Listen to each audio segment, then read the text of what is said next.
Certaines images valent un programme, certains gestes résument une stratégie, certains choix révèlent dès les premiers instants la véritable nature d'une campagne électorale. Au Parc Floral de Paris, pour son premier grand meeting présidentiel, Bruno Retailleau a choisi son symbole.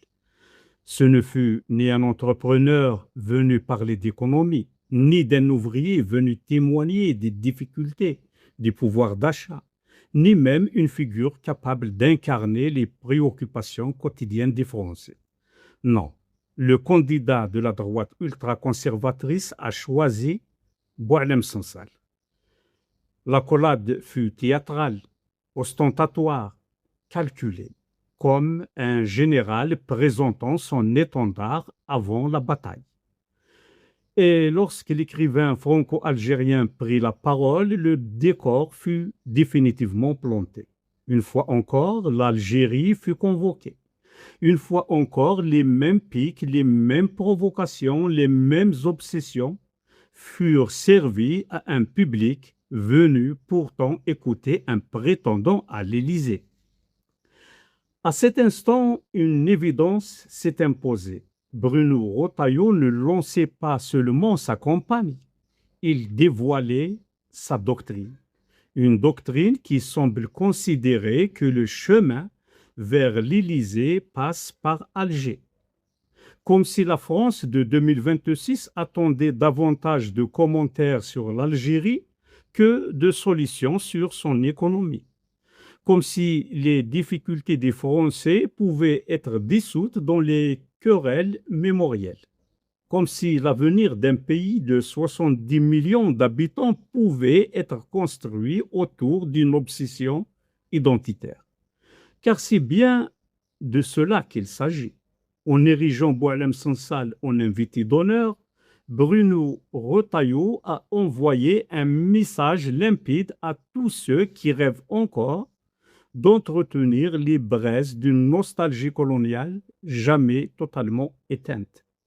Il s'est présenté comme le porte-voix de cette France qui refuse d'accepter que l'Algérie soit devenue depuis longtemps une nation souveraine, indépendante et incontournable dans les équilibres méditerranéens.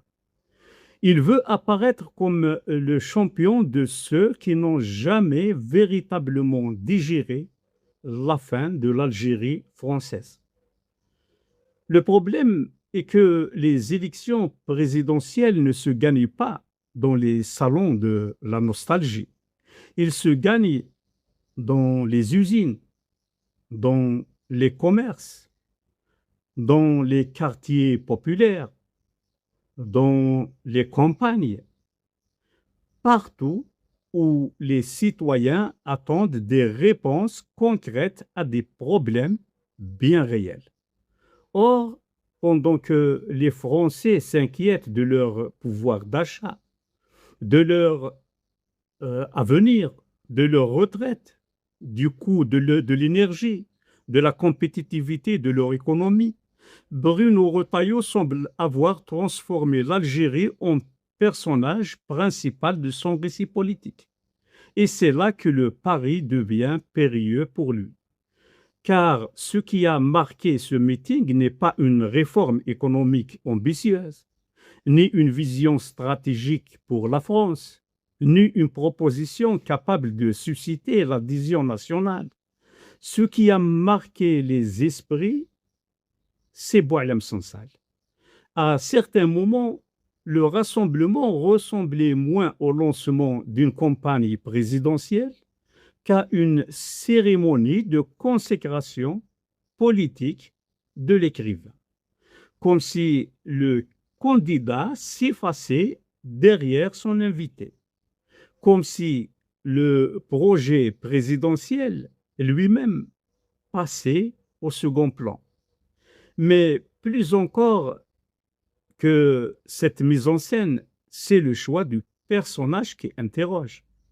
Car Boualem Sansal n'est plus aujourd'hui la figure consensuelle qu'une partie de l'intelligentsia française présentait durant sa détention à Alger.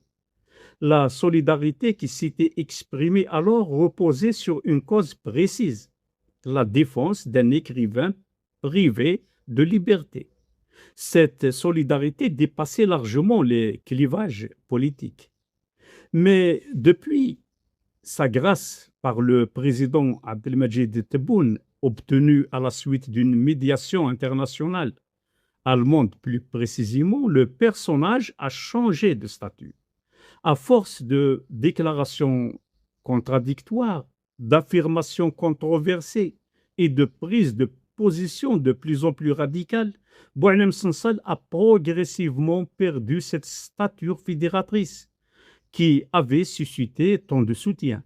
L'écrivain est redevenu un militant et parfois même un symbole anti-algérianiste, un symbole utilisé par certains réseaux qui ont besoin d'un visage pour prolonger leur confrontation permanente avec l'Algérie. En s'adossant aussi fortement à cette figure, Bruno Retailleau prend donc un risque immense, car l'Algérie n'est pas un sujet périphérique dans la société française. L'Algérie est présente dans l'histoire de la France, dans la mémoire de la France, dans les familles françaises, dans la culture française, dans l'économie de la France, dans les relations humaines qui unissent les deux rives de la Méditerranée. Des millions de Français entretiennent un lien direct ou indirect avec ce pays. Et beaucoup d'entre eux regardent avec méfiance ceux qui cherchent à faire de l'Algérie un ennemi politique commode. L'erreur, sinon la bêtise de Bruno Retailleau pourrait être de croire que l'hostilité envers l'Algérie constitue un ciment électoral suffisamment puissant pour porter une candidature jusqu'à l'Élysée. L'histoire montre pourtant que les campagnes construites sur la désignation permanente d'un adversaire finissent souvent par révéler leurs limites. Parce qu'à un moment donné, les électeurs demandent des comptes.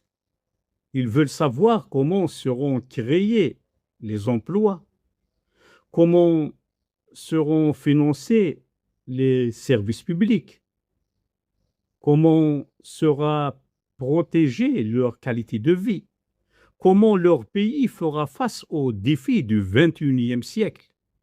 Et sur ces terrains-là, les slogans identitaires perdent rapidement leur éclat.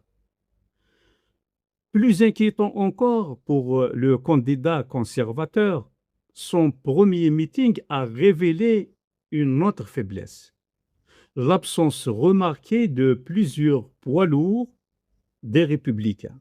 Nous l'avons vu tous, nous l'avons constaté tous. Une campagne présidentielle est un long siège. Elle exige des troupes nombreuses, des relais solides, une armée politique soudée. Or, au parc Floral, certains des principaux officiers de cette armée républicaine manquaient à l'appel. Cette absence résonne comme un avertissement, comme un signal. Car lorsqu'un candidat peine à rassembler son propre camp, il lui devient encore plus difficile de convaincre le pays tout entier.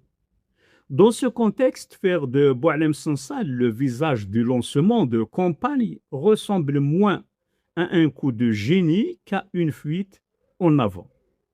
Une tentative de créer artificiellement une dynamique par la polémique. Une manière de remplacer le souffle d'un projet par un bruit de controverse. Mais les polémiques ont une durée de vie limitée. Ça, nous le savons tous aussi. Les réalités, elles, par contre, demeurent. Et lorsque viendra le temps des urnes, lorsque les électeurs se retrouveront seuls face à leur bulletin de vote, ils ne se demanderont probablement pas qui a été le plus virulent envers l'Algérie. Ils se demanderont qui est capable de gouverner la France. C'est là que se joue une présidentielle. Et c'est peut-être là que le pari Retailleau-Sansal pourrait se transformer en fardeau. Car à vouloir faire de l'Algérie le décor permanent de sa campagne, Bruno Retailleau risque d'oublier que les Français, eux, attendent avant tout qu'on leur parle de la France. Au revoir.